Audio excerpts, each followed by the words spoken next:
نعم، السلام عليكم. السلام على سماحة الشيخ الكريم. وعليكم السلام. أنا أردت أسألكم حول مصر، لأن طبعا مصر لها دورها المهم في الأمة العربية، إذا يعنينا نحن العرب والمسلمون مسائل مصر الداخلية والخارجية.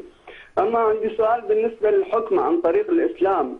يعني طبعا نريد نحن الإسلام، يعني إسلام يحرم شرب الخمر، وإسلام يحرم الفساد، وإسلام يحرم الدكتاتورية، ولا نريد إسلام شاربين الخمر أو آتين الزنا والفاحشة والظلم. فما رأيكم مثل هؤلاء الحكام، مثل أمير قطر وبنته وملك عبد الله السعودي؟ شكرا جزيلا. فؤاد محمد من إيران. الحكم عن طريق الإسلام حكم يحرم شرب الخمر والاقتتال والفتنة.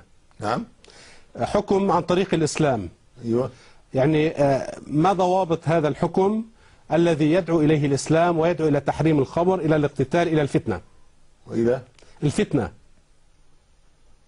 لم أفهم السؤال. نعم.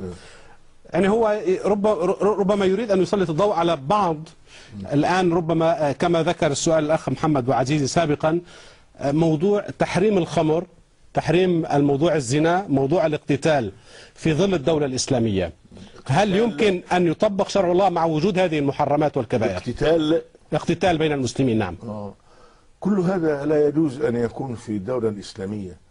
الدولة الإسلامية الخمر من كبائر الإثم. يعني يسألونك عن الخمر والميسر قل فيهما إثم كبير ومنافع للناس وإثمهما أكبر من نفعهما يا أيها الذين آمنوا. الآية بتاع إنما فاجتنبوه لعلكم تفلحون. إنما الخمر والميسر والأنصاب والأزلام رجس من عمل الشيطان فاجتنبوه لعلكم تفلحون. إنما يريد الشيطان أن يوقع بينكم العداوة والبغضاء